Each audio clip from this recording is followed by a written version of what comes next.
What's going on? Welcome back to another normal baseball podcast. It's been a while, but we got a lot of news for you. CBA still going on, and we want baseball.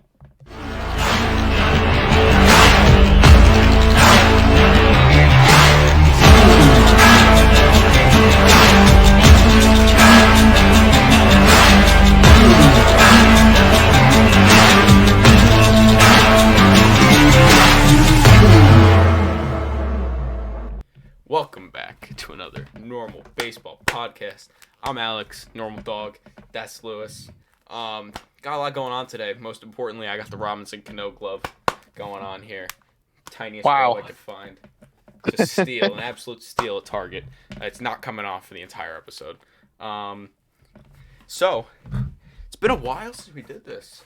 How you feeling? How you been? Too shabby. How about yourself? I mean, it looks like you're rocking a pretty cool shirt there. I mean, I think mine's got a little bit of a one-up on you, baby. Yeah. But I just you know I love my baseball lifestyle. There might be hard not to. Might be a guest closely associated with them coming on soon. Not to give too much away, but yeah. Oh, insider trading info. Don't leak that to the public. Anyway, let's just get right into it. First things first. Make sure you do your homework. Did you do your homework? Oh, you better believe it. I explained to you earlier that I had a plethora of choices, and after a lot of thought and consideration, I think I know what I'm going to go with. Are you sure of what you are going to go with? I'm not 100% sure, but I got a couple ideas in my head. I think I'm gonna pick one. I'm ready. You can go first. Okay. Go for it. I'm going to go with the 1956 World Series, Game 5. Okay, I know which one. Yankees played the Brooklyn Dodgers, and Don Larson was perfect. Threw a perfect game on 97 pitchers, sitting down 27 straight Dodgers after an horrendous Game 2 performance from him. The only perfect game in World Series history. I mean, it's so hard to not want to go there. Perfect game. That's something that not many people ever experience. And then especially on the biggest stage in baseball, the World Series. I mean, that's something. And you can say it was so long ago or whatever, but I mean, a perfect game is a perfect game. Yeah, no. That's a really good one. I mean, not only are you seeing a perfect game, but you're seeing a perfect game in the World Series. Doesn't get much better than that. Yeah. I have a bit of a different angle at it. I'm going to go with the Barry Bonds all-time home run record game. That's good. Because that's just such a big part of history in baseball. I would just love to see it. And especially the homer was insane. Oh, without a doubt. I mean, a bomb. I looking back on it, and like you watch the videos all the time of the actual home run, and it's been edited so that way you see the best parts of it. Imagine being there, sitting like right down the first baseline, and not only do you get to watch the launch angle and everything of the ball go flying, but you also get to see Bonds. He knew that it was going out. I mean, standing there like this. Yeah, come on. It's the pictures and the memories from that are just insane. That would be my choice. I mean, I assume being in that stadium was insane. Oh yeah, I think that was probably funny enough. Me and a few of my friends had a conversation about this earlier in the week. That was probably the second best stadium atmosphere game you could have been at, without a doubt. Yeah. Well, what would your first be? Well, my first would be the 2001 Game 3 of the World Series. I feel like that was probably the best time to be part of something in the baseball world. Being in that stadium, Yankee Stadium, right after the tragic events of 9/11, and George Bush walking out onto the mound and throwing the thumbs up and just nailing a perfect strike right to oh my god, I forgot who caught it, but I mean nailing a strike. And my favorite part about that whole story is the the before when Bush was warming up under in the tunnels and everything, Jeter came up to him and said, throw it from the mound, but don't bounce it or else you'll get booed. Yeah. No, yeah, I like that. And even same thing with what's it called? The 9/11 game this year with the Yankees and Mets. I mean, Oh yeah, we were both there. It was incredible. Yeah, there's nothing like it. I've never seen. I mean, watching Mets and Yankees players stand right next to each other for the anthem. I mean, it felt insane watching everybody chant USA, USA. The stadium was shaking. Yeah, it's crazy. It was incredible. I don't think there's ever going to be anything like it. Maybe until 30 years. I would like to hope that there won't be anything like that. I'm trying to fix my Cano glove because the thing came undone. But and all my gloves I undo the thumbprint, the thumb pad. Yeah, but I want it tied because it looks better, and it's not working because that just doesn't look good. So I'll just leave it untied. Hate to see it. It's very unfortunate. All right, let's get to it. It's very unfortunate, but I guess it is what it is. All right, so we want to get into it. It's been a while, so we have a couple things to talk about. We'll get into the little less important stuff first, kind of. We got Shohei Ohtani, cover athlete of MLB The Show 22. That's pretty exciting. Hard to say we didn't see it coming. Yeah, without a doubt. I mean, we got silence. I was gonna say it's hard to. I thought you were about to say something. No, there was never a doubt. I mean, in my mind, especially after the cover, like the reveal leading up to it, it was either going to be DeGrom or Otani. And when you really thought about it, Otani had the statistical best season in baseball history. So how do you not capitalize on that? Exactly, because you never know. Like if he's never has that kind of season again, you might as well get him while he's this hot, like of a commodity, Oh yeah. But like you said, DeGrom was also another candidate. Obviously, there were a lot of options. If I had to see another one, I would have liked to see Vladdy, but maybe this year or next year. My dark horse for eventually going to be a cover athlete is Jazz Chisholm. He probably will be at some point. If he can, young stud. As much as I love my Marlins, he needs to lower his strikeouts. Gotta ride with the boys down south. always. Nah, he's got to get his strikeouts down a little bit. Once he can do that, he'll definitely be dangerous because I think he had like almost 200 strikeouts this year. And for a guy like Jazz Chisholm, that just doesn't make sense because he's supposed to be the guy that gets on base and is pesky and hits triples and steals and is just electric. And I feel like you can't be striking out 200 times a year. I would chalk that up to just the young kid got a little bit of a jitter. No, nervousness. I agree. I just meant like he's got to, once he can feel a little, see major league pitching a little bit more, because no one's that good coming in unless they're an absolute stud. Yeah. And yeah, the show, it's got some new features, pretty cool. Excited to see it. The only surprise is that Otani was also the legend cover, which doesn't usually happen. It's usually a different athlete. Like in the past, who has it been in the past? Jackie Robinson was last year. Last year was Jackie Robinson. I think the year before that it was Ken Griffey Jr. or a few years ago it was Ken Griffey Jr. I mean, usually they do a legend edition, like you just said, but this time it's going to be called the MVP edition, and it's the artwork for the cover is beautiful. But I mean, they announced that they were going to release the Legend edition of the game on the second day of February in 2022. It's all twos, and the one player everybody wants in the show is Derek Jeter. And the SDS is really good at trolling the community. Like 2/2/22, really? Yeah, at 2:00, by the way. Unbelievable. Thank you, Llewellyn, by the way, for the Prime sub on Twitch. Appreciate that. But yeah, do you think I don't know if we'll even get him in the game. I think that was their kind of troll. I don't think we're gonna get him in the game at all this year. Probably not. But what are you gonna do? It just sucks. I don't know. I would have even if it wasn't Jeter, I would have liked to see someone different on the cover. Like we know we're getting Randy Johnson this year. We might not be. They pulled him and stuff. There's like a lawsuit or something going on with that. But we are getting Really? Ryan Howard. Right. A legend edition of Ryan Howard for Even his then, 2008 season. it would have been nice, but whatever. I mean, the cover art's pretty cool. It is what it is. Yeah, it's definitely cool. But that's pretty much it for the show. Good job, Otani. I mean, that's just another W. Round of applause.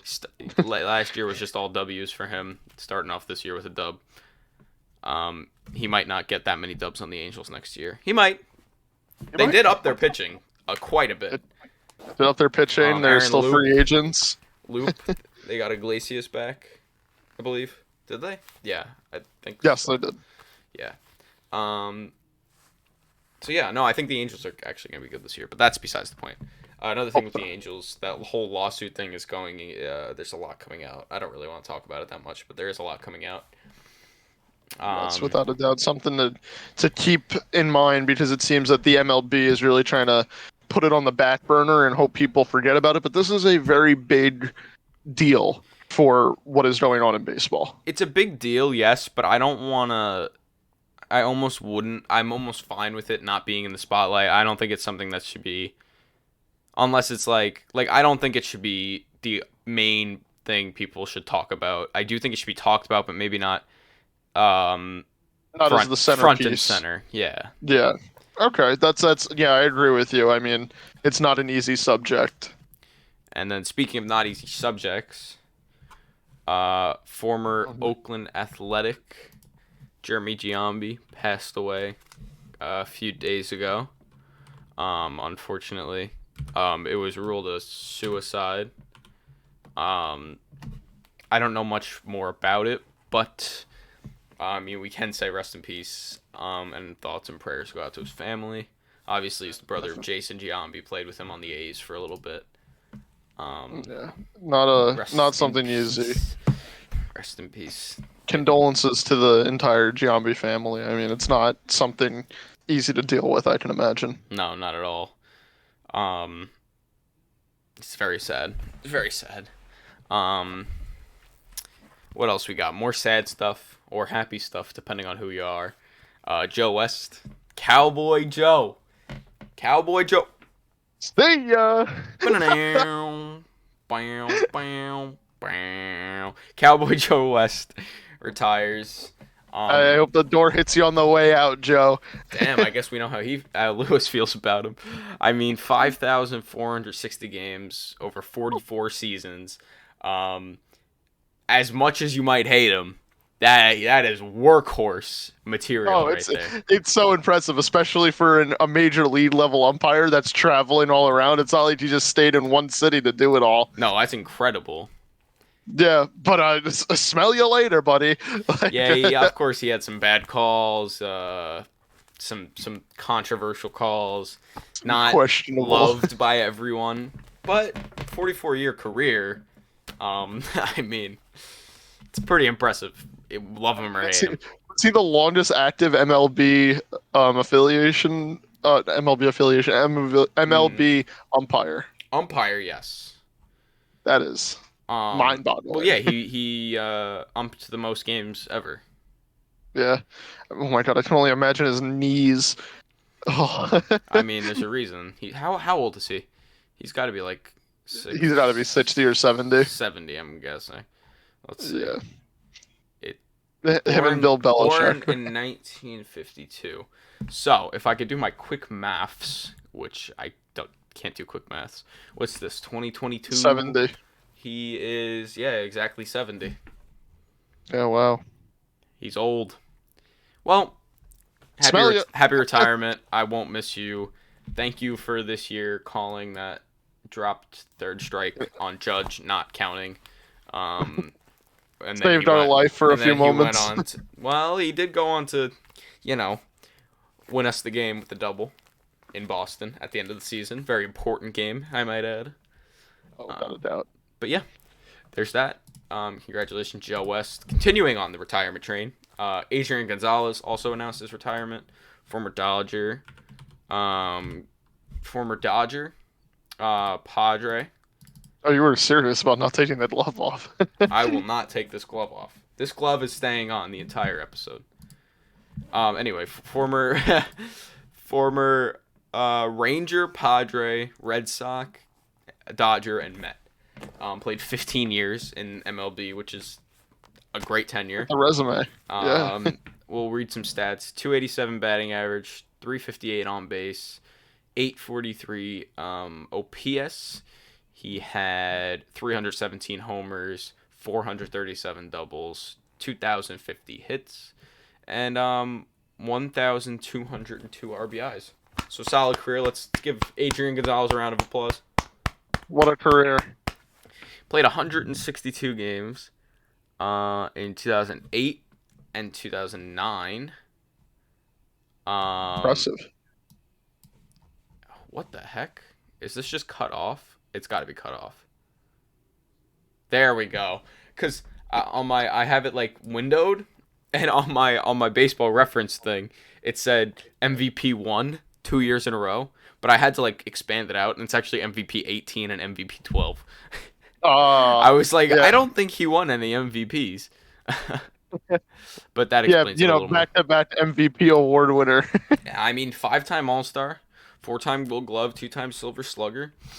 He had a good career, really good career. Yeah. I mean, congratulations, Just under 2,000 games. Yeah, another great ball player that is hanging up the cleats. Not much to say, but congratulations. Yeah. Wish him the best. Obviously, I remember him on the mostly on the Dodgers, like the 2014, 15, around there. He was on the 2017 Dodgers. I didn't even know that. Yeah, no, but that's what I most fondly remember him as a Dodger. And then on the Mets in his last year, because that's when the Mets just got a bunch of random guys. Yeah, good job, Adrian Gonzalez. And then the final retirement we have announced today, or I guess yesterday, if you're seeing this tomorrow. Ryan Zimmerman, Mr. National. So standing 0-1. Come on. Calling it a career. What an amazing career for Mr. National. Shocked that we have to see him go this season. I thought that with the universal DH coming back into baseball, I thought that he would at least get one more year to the Nationals, but he wants to hang it up. Yeah, maybe he just wanted to give, with the DH coming, he wanted to give some people other chances, you know? I think that's fair. Makes sense. I mean, talk about a spectacular career. An incredible career. I mean, 16 seasons. Didn't even play 2020, so I guess 17 total years. 277 batting average, 341 on base, 816 OPS. What are we going for? 284 homers, 417 doubles, 1,000 and a World Series champion. Hits, World Series champion, obviously. And I mean, I want to touch on oddly Mr. National here for a second. Oh, I got the finger wave. What does that mean? I mean, I just wanted to say, obviously, the first ever pick from the Washington Nationals. Yeah, the first ever draft pick. 2-time All-Star, surprisingly, only. Yeah. Gold Glove, Silver Slugger. My little thing about Ryan Zimmerman here is he not only was a great player, but he was a great influence for the Nationals when they first became a franchise. And from stories that I've heard of people who grew up playing baseball, like in that area, in the DC area, everybody always learned from what Ryan Zimmerman did at third base and how he approached every single pitch, every single at-bat. Everything about him was exactly what so many kids in that area wanted to be. Yeah, so he was, I mean, an influential player. Yeah, he was fully influential and big inspiration to kids, especially in the DC area. Yeah. I loved it. Again, congratulations. Yeah, obviously, most fond memory of him has got to be the championship. The home run in the World Series. Yeah, the World Series home run. To dead center. Just kind of his moment kind of thing. Like he's been waiting for that. I mean, and the Joe Buck call of the first ever Nationals draft pick has just homered in the World Series. Pretty good call. Yeah. No, it was kind of those meant to be moments. Oh yeah, For sure. He was a workhorse too. 162 games, 2007. Came second in Rookie of the Year. I mean, just a great career. 40.1 career WAR. Yeah, calls it a career. Let's give another round of applause. wonderful. Wonderful. Then on a different note, a different sport even, technically. We have two football players who want to start playing baseball.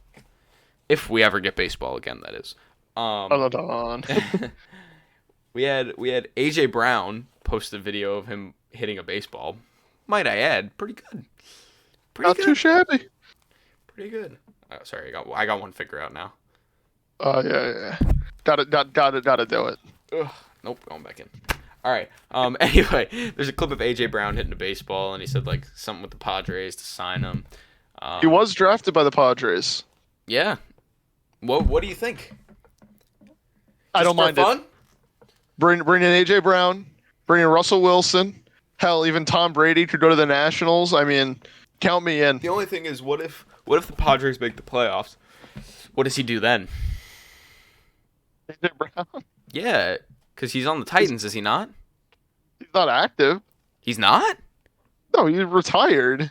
You're thinking of a different AJ Brown. There's two AJ Browns, I'm pretty sure. I didn't even know that. What? How old is he? AJ Brown. There's definitely an AJ Brown on the Titans right now. Look it up.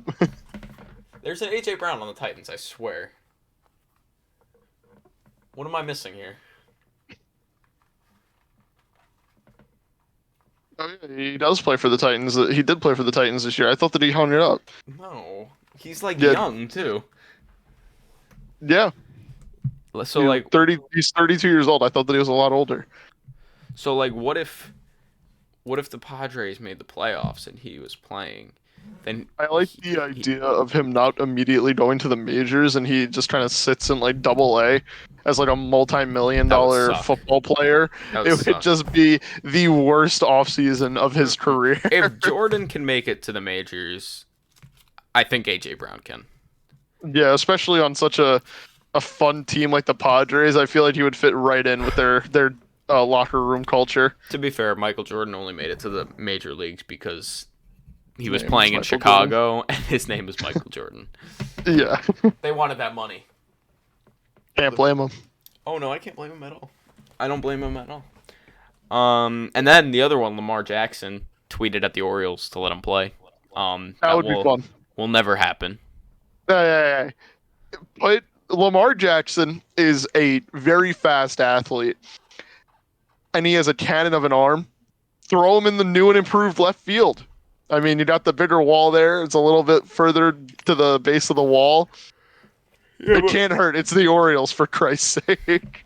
But the real question is, will the Ravens like that? Because, like, the same thing with AJ Brown. Like, would their actual teams, like, enjoy them playing for another team? I can imagine that there's something in their contracts that say only football-related activities when with the team, unless it's, like, you know, like your own camp or, like, hang out with friends. It'd be cool to see, though. Oh, it so would. Yeah, I wouldn't mind seeing it. I feel like Lamar Jackson on the Orioles would be my favorite thing. It'd be so random, especially because how bad the Orioles are. Yeah, he would probably do just as good at the plate as most of the Orioles will in 2020. Yeah. 2022, I think. 2022. Yeah, bro, time's flying past you. Yeah, I'm getting old. I might have to retire soon. I was about to say that. Me and Joe West, we're going to hit up Cancun. Cancun on three. One. Oh, dude. No, it's too late. Come on. It's too late. Come on. No, Hands in. It's too late. It's... Cano! Wait. Baseball! Let's go! Anyway. Oh, right, you can't hear it. It was baseball. Baseball. Yes. Baseball! Anyway. So yeah, football players. I mean, notable football players who also play baseball. Deion Sanders.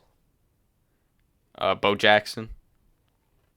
Yeah, only player to ever play in the Super Bowl and the World Series. Bo Jackson was incredible at both sports. He might be the only one who was insane at both sports. Absolute Deion was pretty unit. good. Deion was pretty good. But yeah, but you can't do it like Bo. Bo was incredible. Yes, without a doubt. Oh my god, I have something in my eye. Happens to the best of us. All right. I'm trying to think of other NFL players who have also played in MLB. I mean, technically Russell Wilson. Spring training doesn't count. Well, I'm talking about like regular season game. I can only think of Bo Jackson and Deion Sanders. That's all I can think of. I think that's all I can think of too. And then there's Jordan, who played NBA. Yeah, I can't think of anyone else off the top of my head. We need more two-sport athletes. We do. We'll get another one soon. I mean, who would have thought we would get a Shohei Ohtani type guy 5 years ago? What a feint. So you heard it here first. Mike White will be the next center fielder for the New York Mets. He'll hit 135 and be the starting center fielder. He will get on base 500% of the time. That's not what I meant to say. That's not easy to do. He'll have a 500 on base percentage, but he'll have a 135 batting average and zero slugging. Zero slugging. Yeah, Mike White. Anyway. All right. Now let's get back to the sport we like, baseball. Baseball. Let's get back to it. Obviously we're in lockout right now. Who knows? It could be over by next week, although it's not going to be. You never say never, in the words of Justin Bieber.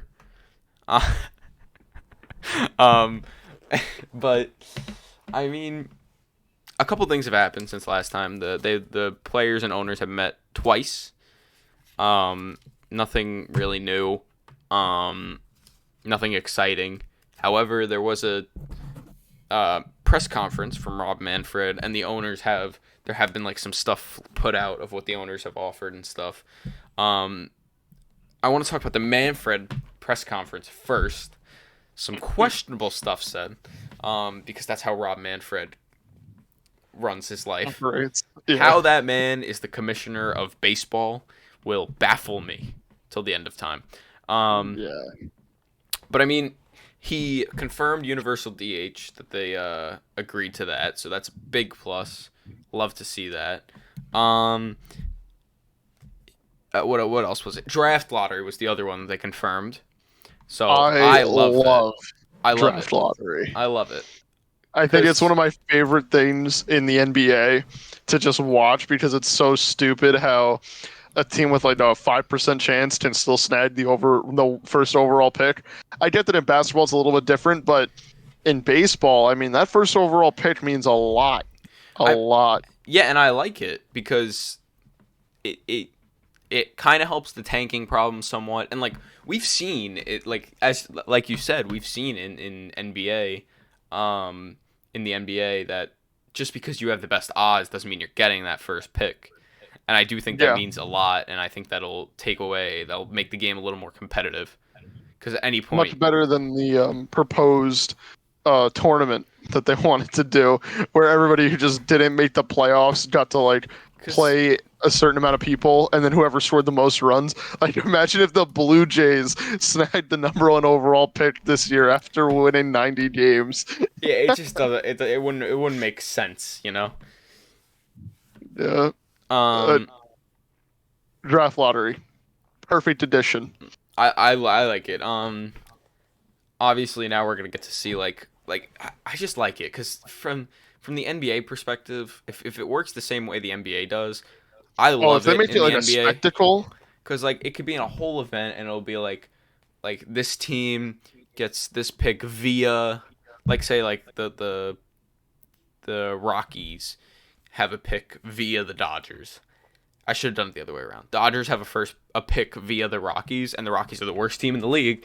And then they get the first pick, but it goes to the Dodgers because it's like, Yeah, I mean, I can imagine my thought process when I first heard Manfred say that there is going to be a draft lottery is I hope that they make it a spectacle, like hold it in a conference center or something in New York City, so that way normal baseball can attend and it's yes, attached right off. Yes, of course. And like, bring in the top 100 guys who are probably going to get drafted with like in that little weekend and, let the media come in and really put the spotlight on these young guys so that way not only they have the motivation to go out there and play their hardest, but also so that way they're being watched. Most of these players, except for the rare cases of like, your Jason Dominguez, are unknown until they start really tearing it up in AAA. Really broaden the coverage here because there's so much more to baseball than just the 25 guys sitting on the bench in the major leagues. Yeah, the only thing with the baseball draft, MLB draft, which is like they've been working on it lately, like in the past few years, trying to make it a bigger kind of event and more like recognized, like kind of like how the NBA draft is. Like the NBA draft, everyone knows who like the first picks and all that are gonna be. Well, that's hard to do in baseball. It is because there's a lot more. First of all, there's more picks. There's only 2 rounds in the NBA. There's 21 rounds in the MLB draft. And not all top guys, first round guys, are well known and pan out because they have scouts looking at high schools. People get drafted out of high school, colleges, smaller colleges. But I think if they do work on it a little more, they could make it bigger. Then again, baseball is the hardest sport to go pro. Maybe not the hardest, but one of the hardest sports to go pro in. And actually like have your career pan out like as scouts would expect it to. But I mean, think if they are able to make if they are able to make the draft lottery, not even like this big spectacle like what the NBA does in Brooklyn every year, but even just like something that when it's happening, I can go on Twitter and see like, the first overall pick, the second overall pick, the third overall pick, like that order without needing to like, scroll through the internet and scroll through past and tweets and like Google ESPN and stuff. Like make it so that way it's something like, oh, look at this, the Padres with the 20th pick just signed this high school guy who's like the fourth best high school pitcher in the nation. Let's see what happens. Yeah. And also, with the baseball draft, it adds another element because kids can get drafted out of high school, but then still elect to go to college. And then, like, you're watching the draft again 2 years later, and you hear some kid's name that you thought has been in the Padres organization for the last 2 years. Yeah, but he was just playing at college. Yeah. I certainly like it. I agree with what you said. Yeah. And I don't know. I just feel like it would be great for baseball, although it's harder to follow. It's harder to follow prospects in baseball than it is any other sport. Yes. Because there's just so many. And there's a lot more guys from different countries that you might not know who are like highly touted and all that. I mean, there's a lot more moving pieces in the lower levels. Also, there are no other levels of baseball that are covered besides MLB when it comes to the internet and like on TV. With the NBA and even I think in some hockey, you can watch their G League or like their AAA level games on TV from time to time if you know what channel it's on or if you can figure out when it is going to be on, stuff like that. With baseball, you would never see a televised, even a AAA game unless it's like the championship. To be fair, I don't think I watch NBA G League. I don't know many people that watch the G League. No, but it's still televised. Like, it's still there. Yeah, I get that. Although, that's another thing that was announced. Not NCAA. Well, yes, NCAA. But college baseball, there's going to be over 2,000 games broadcasted this year. Obviously, a couple episodes ago. Oh, yeah, we'll just... Got to take the ball out. Love it. Obviously, a couple episodes when we were talking to Devontae, he did say that there were going to be 4 of ASU games televised.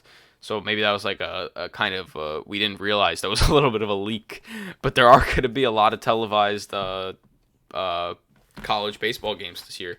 So hopefully that'll also help if people like no games on, or there's 2 games on that day, because for some reason that happened way too much last year. There was 2 games on the entire day on like a Wednesday or something. Yeah, very weird scheduling. It was usually, I think, Tuesdays or Mondays or Tuesdays, where there's just no Yeah, games, the travel or days. Thursdays. It was just like there were no games, and it was just annoying. But that we might have college baseball, and maybe people who want to watch baseball at that moment, they can if they want to watch college. I think I love it. I love it. I'm giving out my recommendations right now. Not only watch the ASU games when Devontae is playing, thank you again, Devontae, but also Texas A&M has the most electrifying lineup in college baseball. I was looking at a few of the stats. I was watching a little bit of the highlights. I mean, this team is just full of like 9 to 12 different friends who are just all playing baseball, and it is electric. Tune in. You gotta watch college baseball. There's so much more personality than in the major league level. Not much of a better pitch than that, is there? Yeah, I mean, I did just get hired by NCAA. I certainly haven't looked into them. Oh, dude, there's like I forgot the player's name, but he hit a walk-off grand slam at home with a full stadium, and it just goes electric. And there's no seats in the outfield, but the sound, even from the clip and like the audio and everything, you would think that you just witnessed a walk-off in the World Series. Mm-hmm. It is electric. Damn. Well, I'll be watching some more college baseball this year just because something fun to do. On. I want to watch. It'll be on. Yeah, that's a big part. But yeah, and that all just kind of culminates in making the MLB draft a bigger event than it is right now, because right now and over past years it hasn't been as big. Obviously, the biggest prospects that like people will more likely know are the ones that maybe have a father.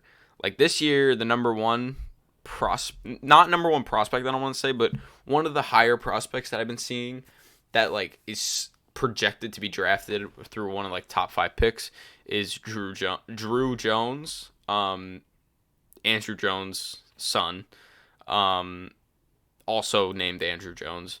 But yeah, I mean his dad's Andrew Jones, so yeah, people are gonna know his name a little more than they know whoever the number 2, 3 projected are. I mean, if you told me that there's a chance that you can draft somebody who is just like Andrew Jones, well, they'd be on my radar. I mean, look at 2 years ago, last year rather. Same thing happened with Jack Leiter.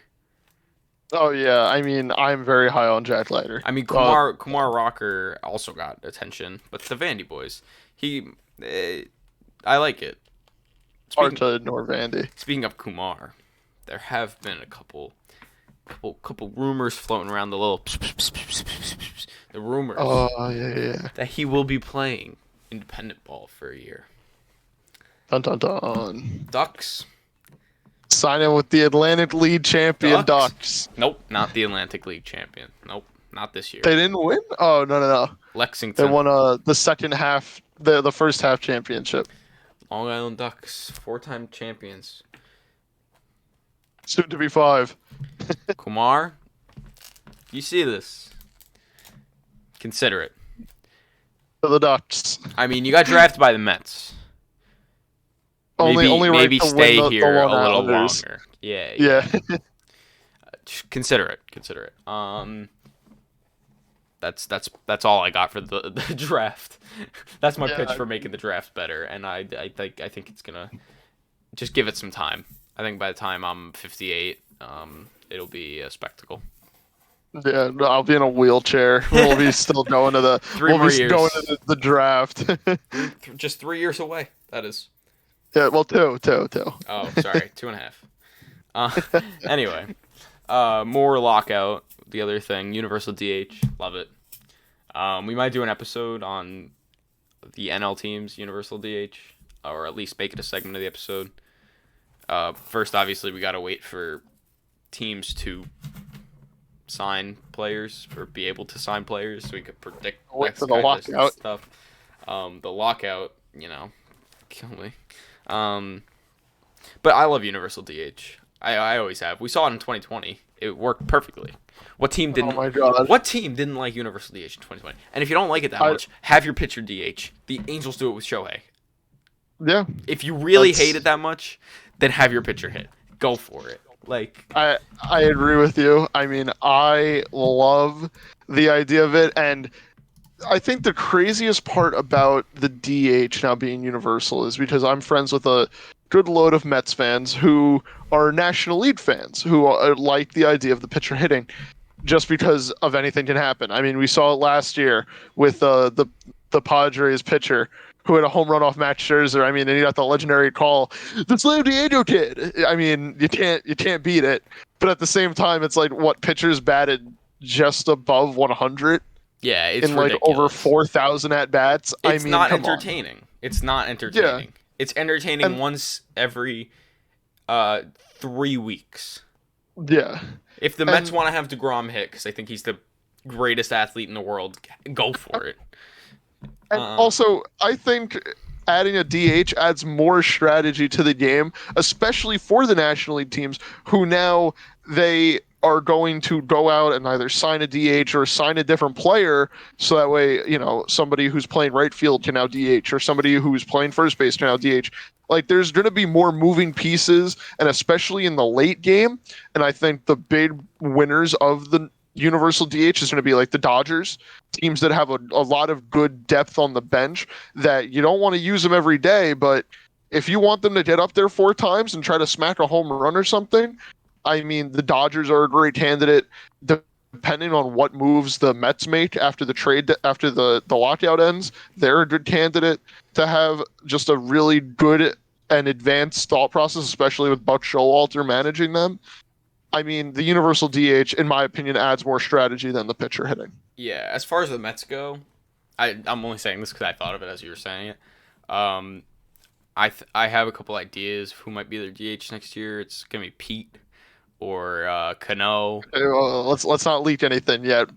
But yeah, I agree, and not only for the team perspectives, but for the players. Those DHs, it doubles their amount of teams. It doubles the amount of teams who can give them an opportunity, which is huge for them as players. And also, it can elongate the careers of some players. I mean, Kyle Schwarber, I'm not saying that he's old, but he doesn't have the best mobility now. If the Rockies threw a contract at him, he's obviously going to say no because he doesn't want to stand there and play left field every day. He doesn't want to play first base every day. But now if he's going to, let's just say he stays with the Red Sox after the lockout, and then in 6 years or something, he's, 34, 35 or whatever, and he doesn't feel like running out in the field, the Rockies can then throw him a contract. Yeah. And it's great. Yeah. I mean, there's nothing wrong with the universal DH. If you don't like it, you're wrong. I heard it here first. Might be a little blunt, but still. You just got to say it how it is. Yeah, that's just how it is. More with the thing. They last met on Saturday, which at this point was the 12th of February. They were there for like an hour and a half. Not much happened. They did not get closer. We're still in the longest lockout of MLB history. Yeah, there's currently no plan to meet again, unfortunately. And the big thing is the economic problem, which we've. I mean, I don't know how much you've looked into it. I've tried to understand it, and not to say that I don't get numbers, but I think the numbers are all being thought about too highly. If you understand what I'm trying to say, I think that yes, money matters, but like you're talking about guys who own Major League Baseball teams that are worth billions of dollars, and you're going to fight about $1 $1 million that you can easily make if you just They're not raise the fighting about prices of $1 million. everything by $1. They're not fighting. No, but I'm about saying $1 million. They're like fighting about the 100 million, which is a lot yeah, more but than $1 million. the numbers that they're arguing back and forth. Yes, it's 100 million there, and then it's like 2 million here, 3 million there. Like it's a lot of money for us, but like for a Major League Baseball organization, especially most teams now, because every team looks like they have a good shot for the most part. They're all going to make a lot of money this season. No need to argue and bicker about it. The owners will still make all their profit that they want to. I mean, I kind of agree. I somewhat see it. I think the players should get paid. I think the owners are being stingy, which is another thing with the Manfred address. He really tries to make the players seem like the bad guys, which I'm not going to say they aren't. I'm not going to say the owners are the bad guys. I'm with the players, but I'm not going to say the owners are fully in the wrong because they do make some good points. I can see it from their perspective, too. I kind of want to play devil's advocate, but I am on the side of the players. Yeah, I mean, the one thing that I will definitely go out there and say I'm against, love it or hate it, the fact that the owners don't want to pay the minor leaguers is a true shame, and the fact that their only solution, instead of cutting the check, which, by the way, someone did do the math on Twitter, I forget who it was, but thank you to whoever you are, because he did the math, and it would cost every team to adequately pay all of their minor leaguers from low A to triple A. It would only cost each team just around $500,000 on average. That can't be that much money that the owners are willing to drop 20% of their major league, 20% of their roster size. I mean, for an organization. They're not going to be allowed to. Right? They're not allowed, right? They're not allowed to do what? Drop 20% of their players. No, they can't yet because the CBA is still in talks. But I don't think they're ever going to give that. The players are never going to agree to that. They're not going to be like, take that many people out of a job. I think that's something that the owners are just throwing in there and just kind of hoping that it slides under the rug and gets in. But I don't think that's 20 times 30. I mean, that's a lot of fucking players. That's a lot of guys. You never know. One of those people that get fired from working as a baseball player could be the next Mariano Rivera, could be the next Aaron Judge, could be the next Albert Pujols. Like, there's too many variables in baseball to just be like, okay, these 20 guys, see you later, clean out your locker. It's not even. I mean, I agree with most of the stuff you're saying. But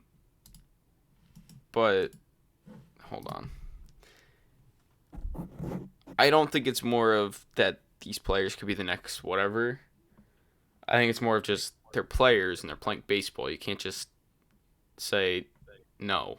Like, you can, but you can't just... They have jobs. You can't just take that many away. Yes, I agree with you. It's not right. I think by the Players Association, like in the CBA side of it, I think it's less about the potential of the players and more about the fact that they just are players. And they're just backing them up. They deserve to be paid. Yeah. Speaking of, and then paying the players with the $100 million apart, the MLB offered like some, I don't know the exact numbers, but it would pay incentives to like the younger players for, instead of doing it but by the arbitration numbers, which what the PA wants, it would be for doing good, which would be like things like Cy Young, MVP, All-Star Game, all MLB teams, any accolade really, Gold Glove, Silver Slugger, and the incentives would be bonuses, like $1 million for, I think it was $2 million for Cy Young, or $1 million for Cy Young, $1 million for Rookie of the Year, $1 million for whatever. I don't hate it, but I like the PA's thing more. I think it should be both, honestly. I think you should get more money if you win those things, and also get more money just by playing good. No, I agree with you. I was just about to say that it should be both as well. I mean, if obviously a guy the is Players earning Association you, declined it. So yeah, but if the way that I looked at it and the way that other people have spoken to about it is, if let's just say a guy like Jonathan India is making you, the owner of the Cincinnati Reds, making you $20 million a year, but you're paying him just that small arbitration number of money, right? And you think, oh, well, I want to pay him back, and since he won Rookie of the Year, I'll give him the extra million. You're still keeping, like, there's still 17 million extra dollars that he profited you that you're not paying out, that you're just hoarding to yourself. And I just think that both is probably the best course of action, because then not only do they get paid for the performance that they put on, but then they get paid on for getting rewarded for their performance. Yeah, I mean, if in a perfect world for me, I think most contracts should be based off incentives. Yeah. I really like incentives because it makes the players play good. Why? Yeah. It's like, if you don't do this, you're not getting paid. And because I really like the idea of players getting paid based on performance rather than getting paid in advance. And then you could, like, you take a look at a guy like Eric Hosmer. I know he has good influence.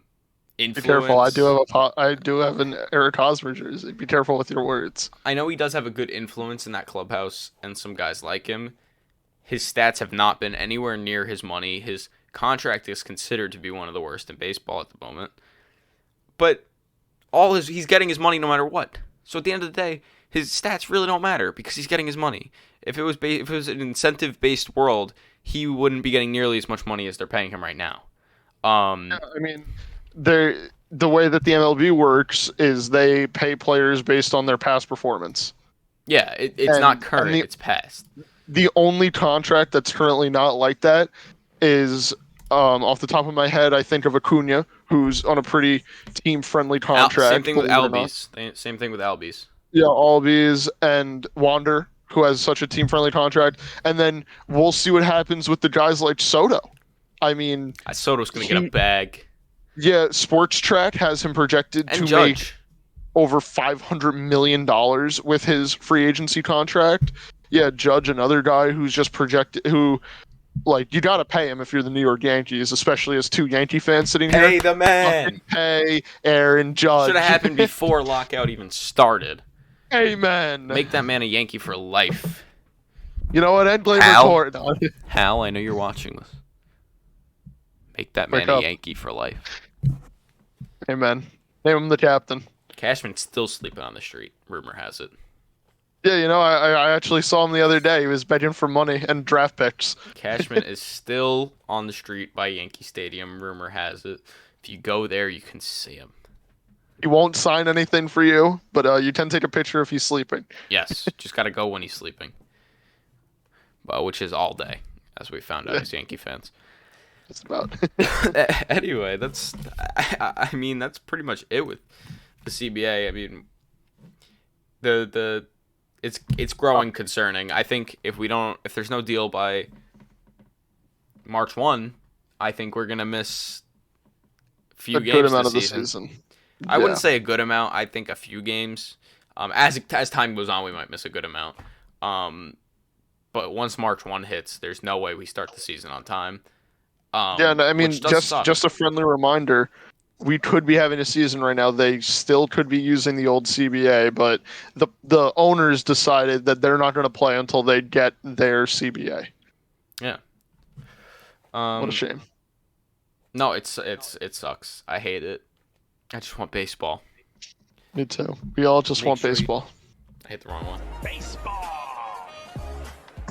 Baseball. I said, Poppy, can he play baseball? He said, man, can he play baseball? Which one was that? It was Mookie Betts. I just hit them all. I hit them all. Yeah, I was too excited with baseball, so I hit all the baseball ones. I hit the baseball one again. I got too excited. Yeah, baseball. Oh, what I would do to have it back.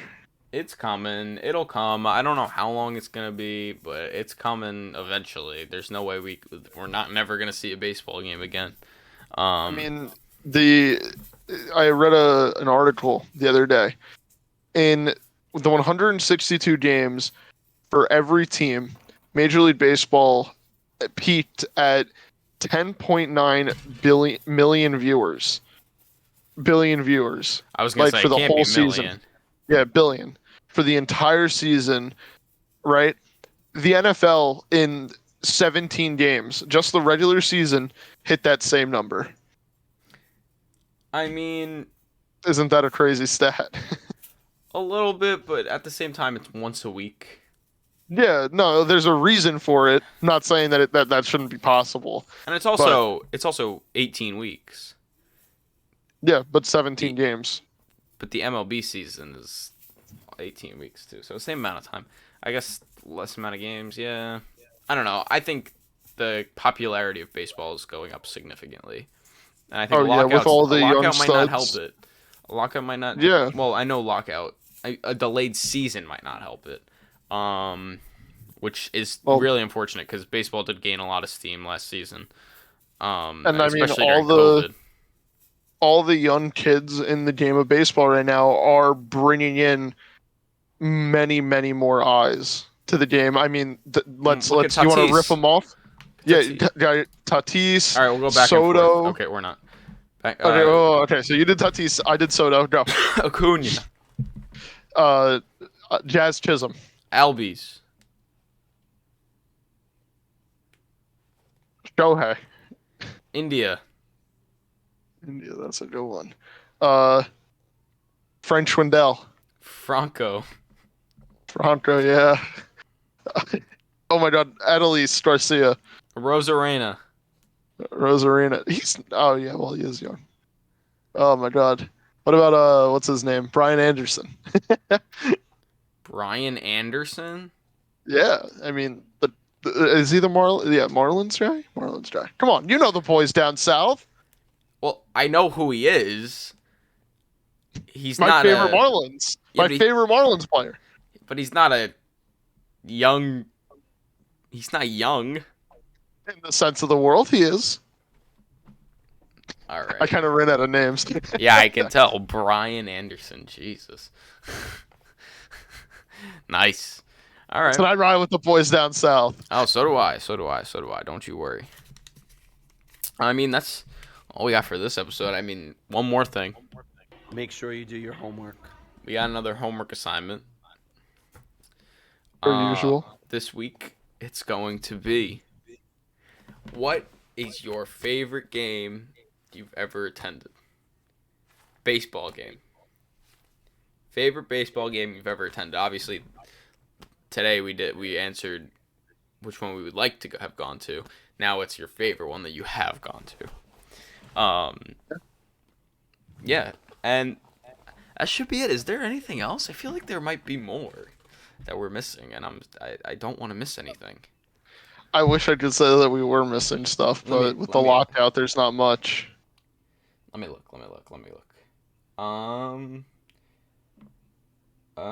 Zimmerman.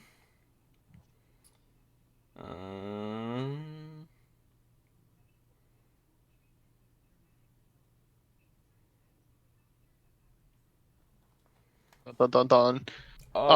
The White Sox. Did we talk about the White Sox? No. What happened with the White Sox? They're requiring all their minor leaguers to be vaccinated and boosted. Oh yeah, I saw that. Good. You know, not to get any sort of way here, but I think that's good. It's healthy. It's promoting the right thing, especially in the Chicago area. That's what I have to say about it. I think that'll do it. Yeah, I mean, I can riff on our opening segment here of the top 10 games on the games that we wish we could have attended. Give us your list. Oh, okay. So I told Alex before the show, I told him that I did make a list, and I would just pick from that. And these are in no particular order. So I have the 1986 World Series Game 6, the infamous ball going right through Bill Buckner's glove, that game, which leads to a Mets World Series comeback victory. I mean, the story behind that game is ridiculous. Then I have Aaron Boone sending the Yankees to the World Series in 2003. I have August 15th, 2012, a day which will forever live in infamy for Mariners fans, as Felix truly becomes the king, throwing a perfect game against the Tampa Bay Rays. I have Ricky Henderson's 2-home run game in the ALCS against the Toronto Blue Jays. I have Carlton Fisk walk-off home run in Boston, where he has been the only noted human in history to be able to telepathically control where a ball goes. After he made contact with the ball, it goes down the line, right towards the monster, and he drops the bat and starts waving it into fair territory. I mean, that's infamous. The sleeper pick that I had here on my list was, I titled it, "The Sandman Leaves the Game in Style." On October 2nd, 1966, Sandy Koufax stepped on the mound for the last time in his regular season career as he threw a complete game 2-run victory with 10 strikeouts against the Phillies. That's up there. I have the Giants win the pennant. The Giants win the pennant. I mean, Game 3 of the NLCS in 1951 in Polo Grounds. Sounds electric. I mean, I kind of would wish I saw that on TV, not being in person, but an electric game nonetheless, with Bobby Thompson hitting a 3-run walk-off homer. As I said earlier, Don Larson's perfect game, the game I wish to attend. And then I have David Freese becomes a local and myth, basically, with his triple and his home run to win World Series Game 6 in 2011. And then last but not least, I did also put Bush nails a strike to kick off Game 3 of the 2001 World Series, which I did riff on earlier as well. Yeah, wow. That seemed like a lot more than 10. That was only 10. That I seemed did like throw a little bit. lot more. I have a little paragraph in between each that I read a little bit of before I went to my next one. All right, well, that'll do it now. The Cano Glove, as promised, stayed on. The Cano Glove. The whole episode. Round of applause for that. Amazing performance. Love Could never be done. Love it. Yeah. That'll do it for this episode of A Normal Baseball Podcast. We'll have another one coming out this weekend, and then I'll be away the week after that, so we're gonna pre-record an episode with a guest. But either way, it'll be enjoyable. Plenty to look forward to. This has been a very, very, very, very normal baseball podcast. We'll see you next time. Peace. I didn't end it. That's so awkward. Peace.